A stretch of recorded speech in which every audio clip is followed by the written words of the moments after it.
Welcome to English Podcast. Hello, everyone, and welcome back to English Habit.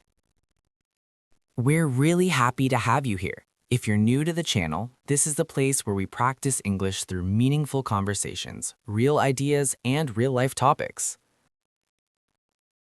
Today's conversation is for anyone who feels a little stuck, distracted, or disconnected from the person they want to become.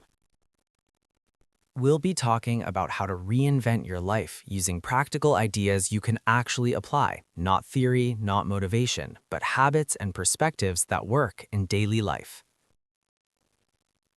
Before we begin, don't forget to subscribe to English Habit and turn on the notification bell so you don't miss future conversations like this.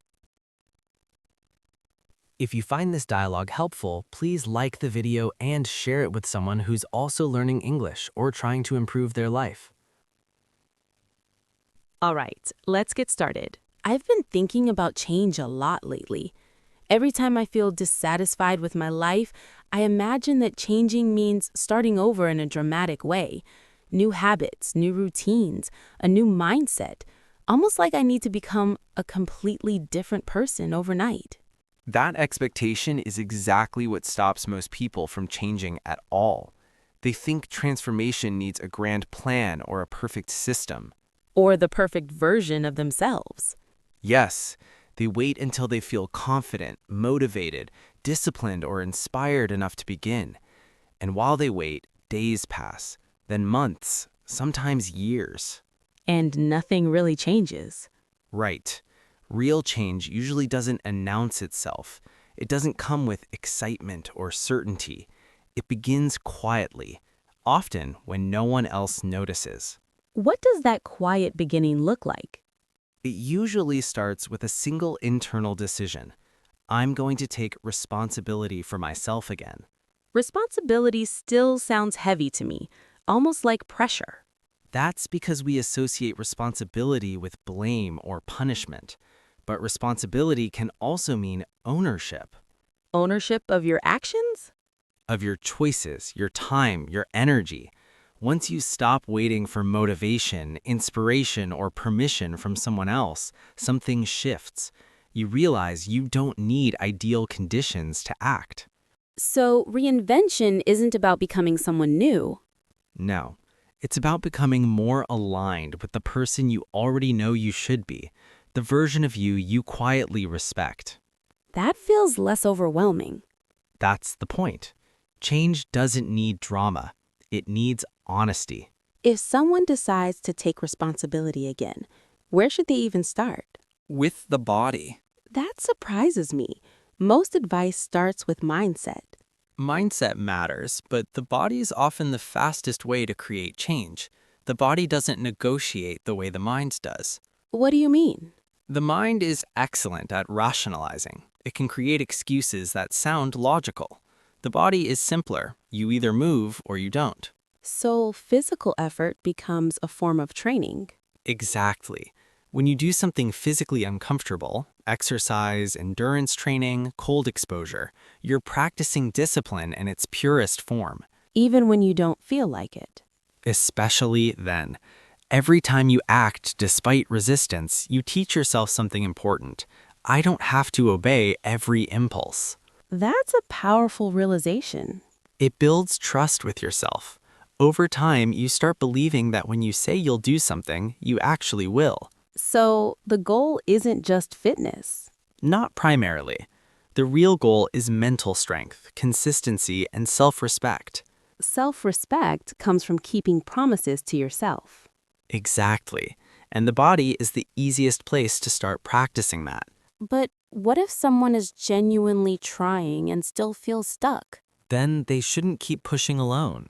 That's when asking for help becomes necessary. That's hard for many people. Because we confuse independence with isolation. We think strength means handling everything by ourselves. I hate the feeling of being a burden. But when someone asks you for help, do you see them as a burden? No, I usually feel trusted. Exactly.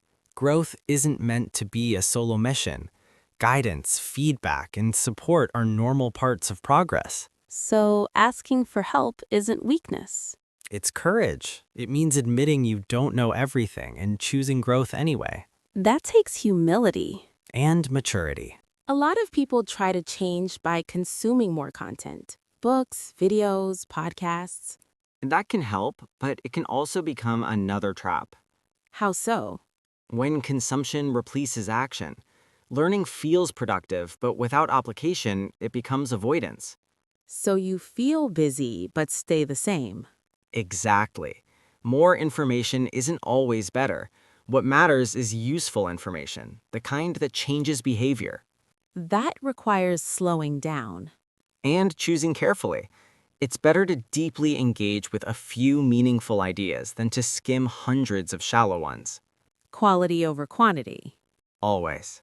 A lot of people try to change by consuming more content. Books, videos, podcasts. And that can help, but it can also become another trap. How so? When consumption replaces action, learning feels productive, but without application, it becomes avoidance. So you feel busy but stay the same. Exactly. More information isn't always better. What matters is useful information, the kind that changes behavior. That requires slowing down. And choosing carefully. It's better to deeply engage with a few meaningful ideas than to skim hundreds of shallow ones. Quality over quantity. Always. One of my biggest struggles is focus. My attention feels scattered. You're not alone. Focus has become rare, which makes it incredibly valuable. How do you rebuild it?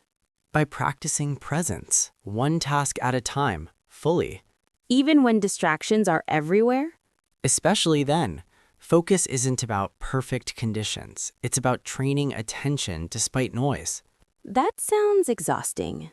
At first, but over time it becomes calming. You stop being pulled in 10 directions. And your work improves. Always, depth beats speed in the long run.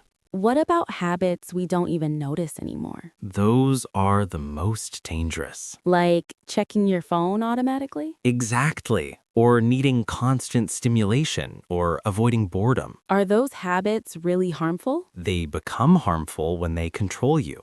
If you can't stop, you're no longer choosing. So freedom means being able to say no? Yes, even temporarily, especially temporarily. That discomfort is hard. Growth usually is. I often delay things because I want them to be perfect. That's one of the most common traps. But high standards aren't bad, right? Not at all, until they stop you from starting or finishing.